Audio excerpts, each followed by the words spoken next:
अस्सलाम वालेकुम एवरीवन। तो आज हम लोग क्लास 6 का एनसीईआरटी का जो है अपनी ज़ुबान किताब उसका सेकंड चैप्टर यानी पहला जो था वो नज़्म था, हम लोगों ने उसको कंप्लीट किया। अभी दूसरा जो है कहानी है, एक्चुअली इसमें एक लेटर है और उसको हम लोग पढ़ेंगे। जो लिखा है किसने, सॉरी, तो ये जवाहरलाल नेहरू ने अपनी बेटी के लिए जो है ना उन्होंने ख़त लिखा। तो ये ख़त हम लोग पढ़ेंगे, लेकिन उससे पहले जिस तरीके से मैं पढ़ाती हूँ, जो मेरा है मतलब तरीका, कि पहले हम अल्फाज मायने देख लेंगे, कुछ अगर डिफ़िकल्ट वर्ड्स इसमें रहेंगे हम पहले उसको देख लेंगे ताकि वो दिमाग में रहे, और अगर जब वो कहानी में हम पढ़ें तो हमें वो समझ आ जाना चाहिए, है ना। तो इस वजह से हम पहले जो है मीनिंग्स को देख लेंगे, जो डिफ़िकल्ट वर्ड है उसको एक बार हम अच्छे से देख लेते हैं। तो पहला वर्ड है अज़ीमुश्शान। ठीक है, अज़ीमुश्शान का मतलब क्या होता है? आला, बड़ी शान वाला। ठीक है, आला और बड़ी शान वाला, दो मीनिंग है। ठीक है, कॉमा देके दिया हुआ है, आप देख सकते हैं। अज़ीमुश्शान का मतलब सफ़रनामा होता है वो तहरीर जिसमें जो है किसी सफ़र के हालात को जो है बयान किया जाए। यानी बहुत लॉन्ग लॉन्ग ट्रैवल करता था ना इंसान पहले, और आज भी करता है, लेकिन अब जो है बहुत ज़्यादा फास्ट हो गया हर कुछ, और हमारे पास काफ़ी सारी सुविधाएं हैं। हम ज़्यादा डिस्टेंस को जो है बहुत कम टाइम में कवर कर सकते हैं। तो इस वजह से अब हमारे पास हमें उतना टाइम नहीं लगता, लेकिन पहले जो है बहुत ज़्यादा टाइम, बहुत लंबा लंबा सफ़र करना होता था। तो इस वजह से उतना वो जो रास्ते का एक्सपीरियंस लेते थे ना वो लोग, इतना टाइम जो लगता था, अलग अलग लोगों से मिलते थे, अलग अलग जगह पे रुकते थे, आराम करते थे, फिर चलते थे, फिर ऊँट पर बैठते थे, फिर घुड़सवार या जो भी मिलता था उस पर बैठते थे, फिर रुकते थे। तो इस तरीके से उनका सफ़र जो है ना काफ़ी लंबा हो जाता था, और उस लंबे सफ़र में जो है वो काफ़ी लोगों से मिलते थे, तो अलग अलग तरीके से एक्सपीरियंस होता था उन लोगों को। अलग अलग मुल्क में, अलग अलग बस्ती, अलग अलग गांव शहर में जो है रुकते हुए जाते थे। वहाँ की लैंग्वेज, वहाँ का भाषा, वहाँ का खान पीन, हर कुछ वो देखते हुए चलते थे। लेकिन आज जो है हमने इन सारी चीज़ों को क्या कर दिए, मिस कर दिए। अब ये चीज़ें हमारे साथ में नहीं होती है। अभी हम बैठें और तुरंत जो है अभी अगर हम झारखंड से अगर निकलेंगे तो फिर जो है तुरंत 2 घंटे में हम मुंबई चले जाएंगे। मतलब पूरा ईस्ट से वेस्ट हम ट्रैवल कर सकते हैं, 2 घंटे के अंदर पहुंच जाएंगे और पता भी नहीं चलता। लेकिन जो है पहले जो है ऐसा नहीं होता था। हर जगह रुकते हुए, हर जगह वहाँ का खाना टेस्ट, वहाँ के लोग, वहाँ की लैंग्वेज, हर कुछ देखते हुए इंसान जो है ना सफ़र करता था, किसी भी मकसद के लिए करे वो। तो उतना लंबा जो समय उन लोगों का होता था, बीतता था, तो लोगों के अलग अलग लोगों के साथ मिलते थे, तो जाहिर सी बात है अलग अलग तरीके से एक्सपीरियंस वो लोग करते थे। तो इस वजह से जब वो लोग फिर बैठ जाते थे, अपने मंजिल तक पहुंच जाते थे, मुकाम तक, तो फिर वो लोग लिखते थे, है ना। अगर वो राइटर है तो वो लिखेगा ही, कोई शायर है तो वो शायरी करेगा। तो इस तरीके से वो लिखते थे, वो अपने एक्सपीरियंस को एक मतलब मजमून में जो है ना लिख देते थे। तो वो जो लिखा हुआ रहता है ना उनके सफ़र के बारे में, तो वही हो जाता था उनका सफ़रनामा। ठीक है, समझ में आया। उसके बाद है शुबा। शुबा का मतलब होता है शक और शुबा। एक बार भी हम लोग दोनों वर्ड को यूज़ करते हैं कई बार, शक और शुबा में मत रहा करो, है ना।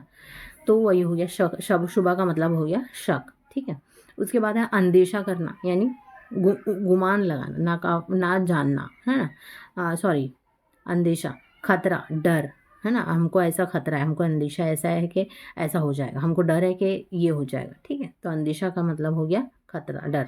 जहालत का मतलब हो गया ना जानना, इल्म का ना होना और ना वाकफियत, यानी कि पता चल गया कि जहालत हम यूज़ करते जानते हैं, जाहिल से ही बना हुआ है जहालत। उसके बाद है तरस करना, यानी रहम करना। ठीक है, तरस करना यानी रहम करना, ये भी हम जानते हैं। उसके बाद मशाल। ठीक है, वो डंडा जो है जिसके एक सिरे पर कपड़ा लपेट कर जो है जलाया जाता है और उससे रोशनी की जाती है। ठीक है, चिराग भी हम उसको कह सकते हैं। और मशाल खास करके जो है ना यूज़ करते थे जब लंबा लंबा सफ़र है, बीच में अगर जंगल आ गया है ना, देहात आ गया, सन्नाटा है, तो उसमें क्या करते थे, बड़ा सा डंडे पे जो है कपड़ा सा बहुत सारा मोटा लपेट के उसको जला के और ऐसे चलते थे ताकि रास्ता भी दिखाई दे, और अगर सामने से कोई आ गया अटैक करने के लिए, हमला करने के लिए, तो वो उससे लड़ भी सके। ठीक है, तो इस वजह से मशाल का इस्तेमाल भी करा जाता था।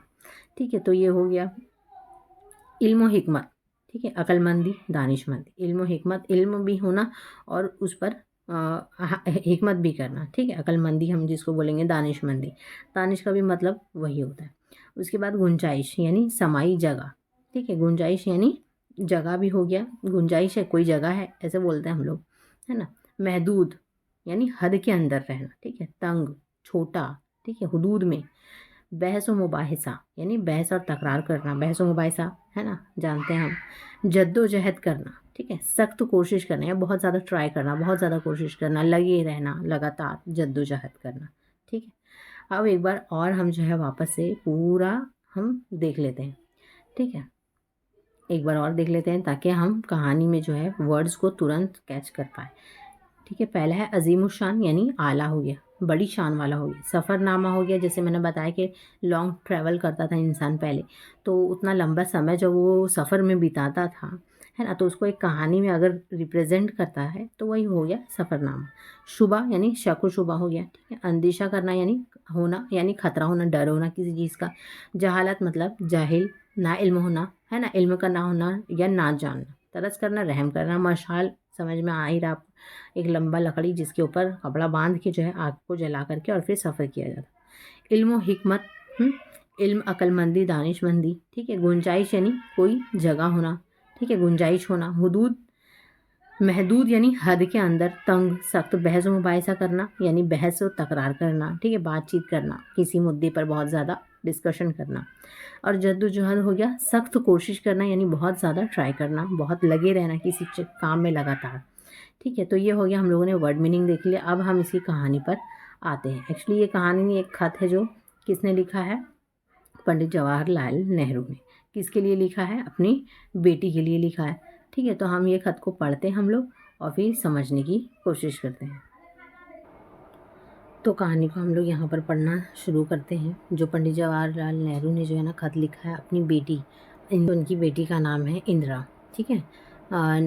तो खत लिखने का जो एक अपना एड्रेस उन्होंने डाला है ना, नैनी सेंट्रल जेल से इलाहाबाद, 26 अक्टूबर 1930 को ये लेटर लिखा हुआ है, ठीक है। कब लिखा उन्होंने, 26 अक्टूबर 1930 को, ठीक है। प्यारी बेटी के नाम, तुम्हें अपनी सालगिरह के मौके पर तोहफे और नेक ख्वाहिशात मिलती ही रही है। नेक ख्वाहिशात की तो अब भी कोई कमी नहीं, लेकिन मैं नैनी जेल से तुम्हारे लिए क्या तोहफ़ा भेज सकता। नेक ख्वाहिशात का ताल्लुक़ तो दिल से है, जैसे कोई परी तुम्हें ये सब कुछ दे रही हो। ये वो चीज़ें हैं जिन्हें जेल की ऊंची दीवारें भी नहीं रोक सकती, ठीक है। अपनी बेटी को क्या करें, वो सालगिरह पर उन्होंने ख़त लिखा है, वो जेल में है, इस वजह से ना ही वो उन्हें कुछ तोहफे तोहाइफ दे सकते हैं, कुछ गिफ्ट्स नहीं दे सकते हैं, सिर्फ एक मशवरा ही ख़त के ज़रिए जो है पहुंचा सकते हैं। तो इस वजह से उन्होंने अपनी बेटी को एक मशवरा जो है देने का फ़ैसला किया अपने ख़त के थ्रू, अपने लेटर के थ्रू, ठीक है। और क्या कहा कि नेक ख्वाहिशात की जो है कोई कमी नहीं है दुनिया में, ठीक है, लेकिन जो है नैनी जेल से जो है जो वो भेज सकते हैं तोहफ़ा अपनी बेटी के लिए, वो क्या है, सिर्फ नेक और ख्वाहिशात, वो उसके लिए अच्छा सोच सकता है, ठीक है। नेक ख्वाहिशात का ताल्लुक़ किससे होता है, दिल से होता है। और वो हर कोई पेरेंट्स चाहता है कि नेक ख्वाहिशात मतलब अच्छा इखलाक, अच्छी सोच, सच बोलना, अच्छा रहना, दूसरों के साथ अच्छा व्यवहार करना, ये सारी चीज़ें हर कोई माँ बाप चाहता है कि उसके बच्चे के अंदर देखे। और कोई परी जो है वो सब कुछ जो है क्या करे, उसको एक साथ में दे दे। और ये सारी चीज़ें जो है वो नेक ख्वाहिशात एक मशवरे के ज़रिए, एक ख़त के, एक नसीहत के ज़रिए जो अपनी बेटी को देना चाह रहे हैं, वो एक जो जेल है उसकी ऊंची दीवारें भी जो है ना उसको नहीं रोक सकती है, वो खत लिखने से और अपनी बेटी को वो मशवरा देने से। तुम खूब जानती हो कि मुझे नसीहत करने से कितनी नफ़रत है ना।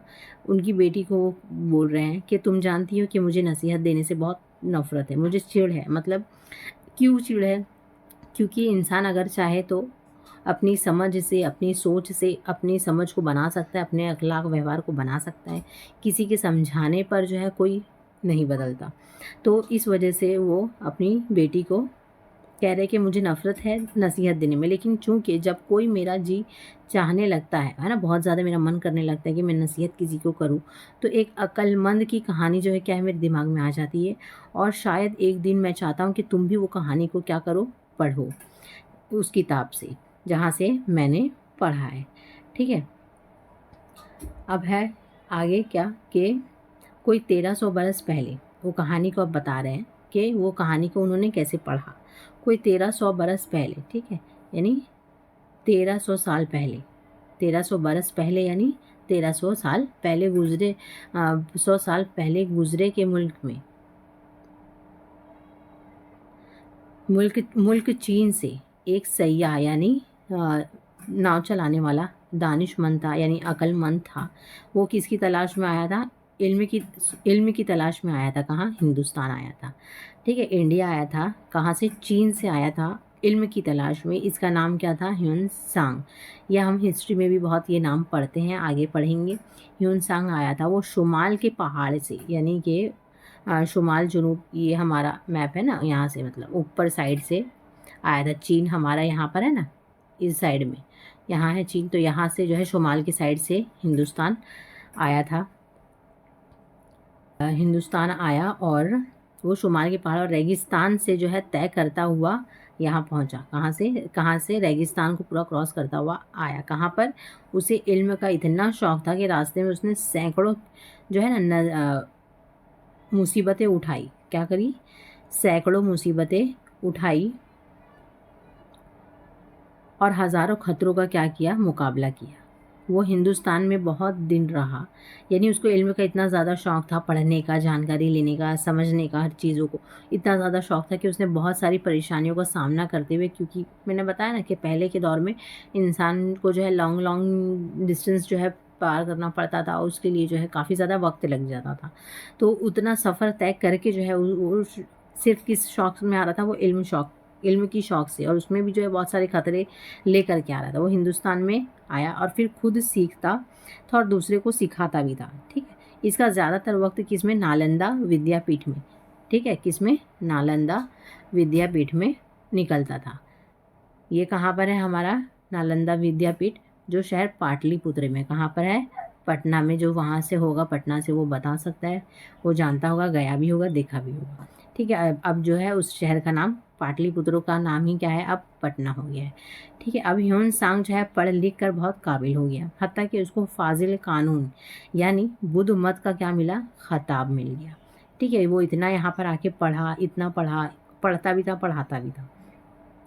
ठीक है, तो वो यहाँ पर आया, पढ़ता भी था, पढ़ाता भी था, ये दोनों काम उसका रहा है। अब सारे हिंदुस्तान का उसने क्या किया? सफ़र किया। एक सेकेंड। फिर उसने क्या किया? सारे हिंदुस्तान का सफ़र किया, है ना। एक अजीमुशान मुल्क के बाशिंदों को देखा भाला और इसके बारे में पूरी मालूमात क्या करी? हासिल करी। एक अजीमुशान यानी आला शान, वो अपने मुल्क की जो है बड़ाई करते हुए बता रहे कि एक अजीमुशान मुल्क के बाशिंदों को जो है देखा, है ना, और उसने पूरी मालूमात को क्या किया? हासिल किया। क्योंकि पंडित जवाहरलाल नेहरू का जो है ना मतलब हिंदुस्तान को आज़ाद कराने में काफ़ी ज़्यादा योगदान रहा है। अपने मुल्क से उन्हें बहुत मोहब्बत रही है, तो इसीलिए वो क्या वर्ड यूज़ करे? अज़ीमुशान, यानी सबसे आला मुल्क के बाशिंदों को क्या किया? उसने देखा भाला और उनकी पूरी मालूमात को क्या किया? हासिल किया।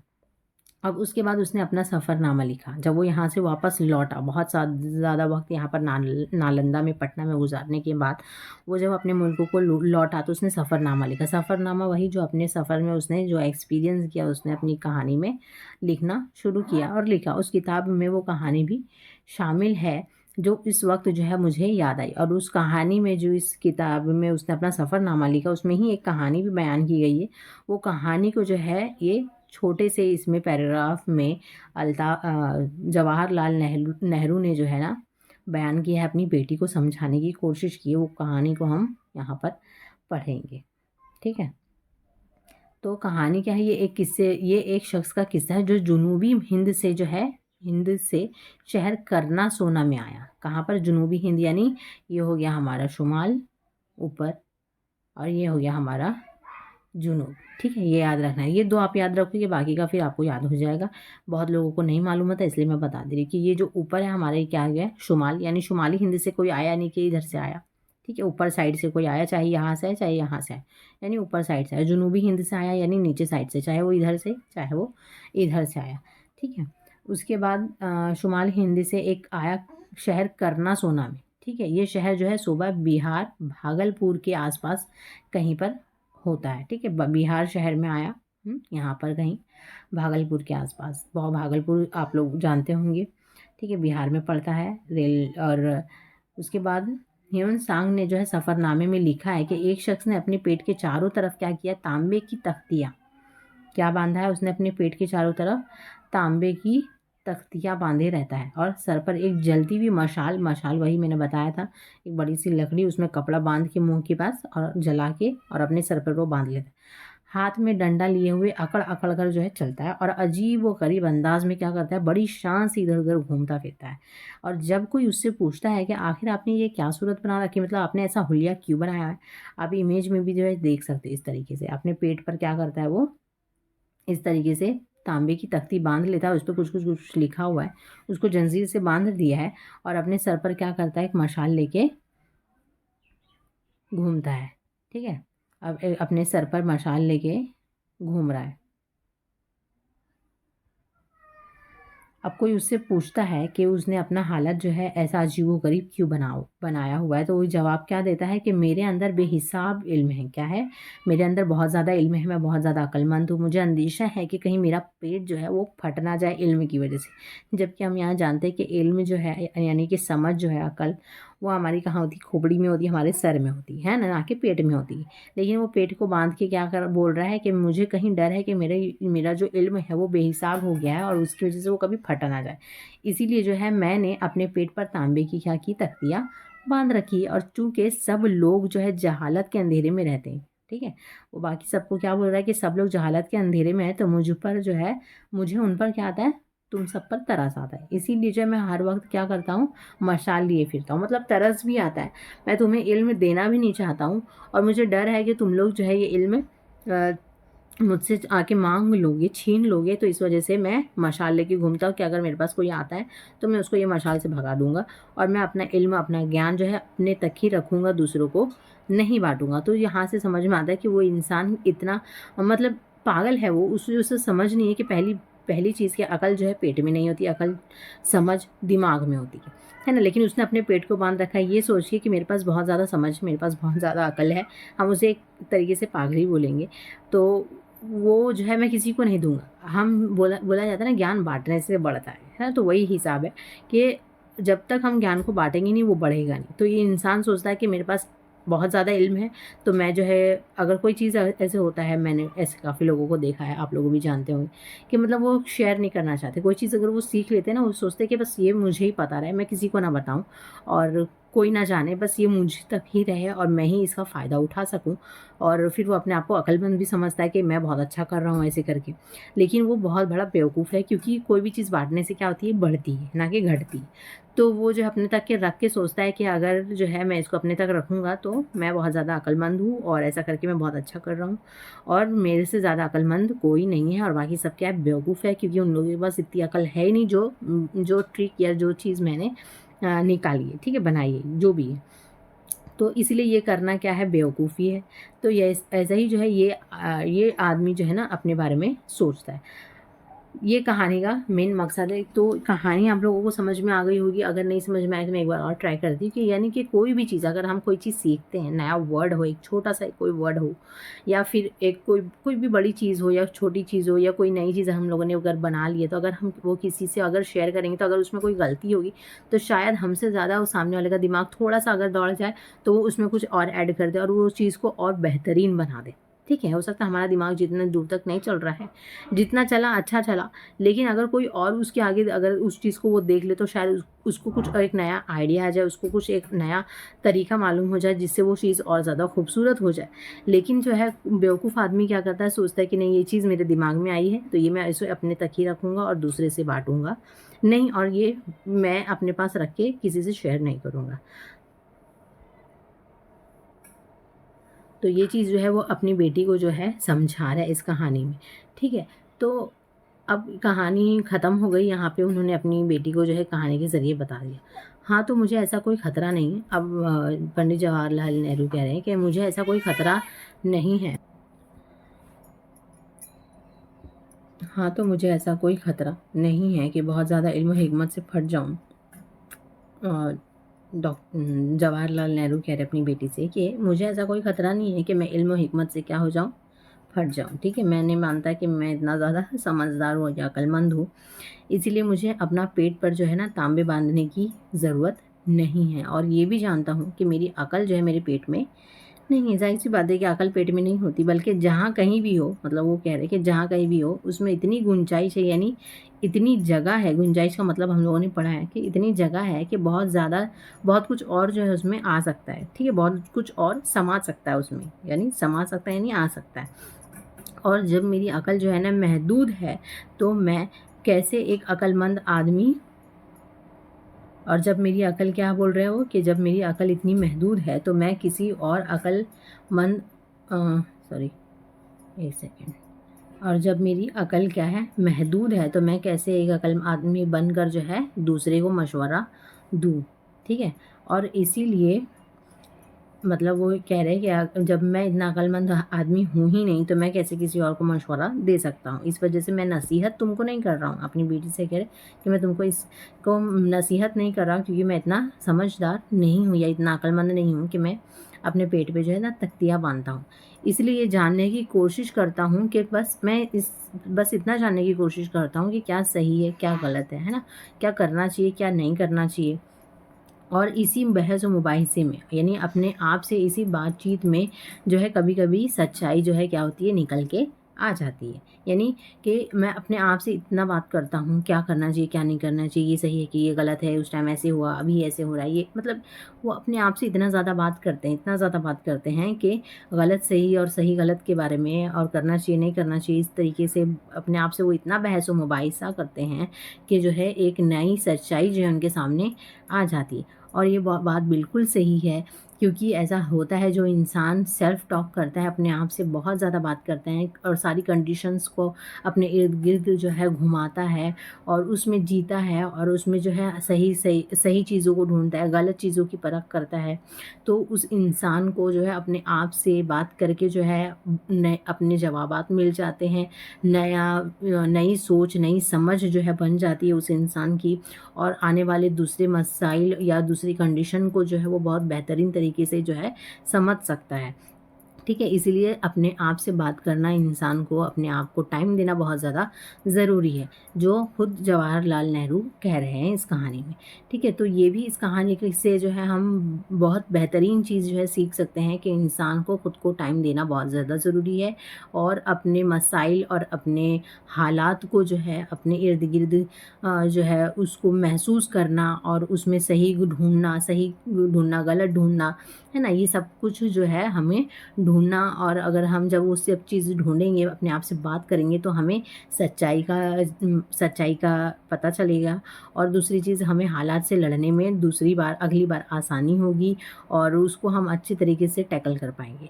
ठीक है? तो ये भी बहुत ही खूबसूरत चीज़ जो है इस ख़त के ज़रिए से हम सीख सकते हैं, और आगे भी हम देखेंगे कि हमें इस कहानी से जो है क्या पता चलता है। ठीक है? इसमें नसीहत, इसीलिए जो है वो कह रहा है कि मैं नसीहत नहीं करूँगा। ठीक है? वो क्या कह रहा है कि इसलिए मैं नसीहत नहीं करूँगा।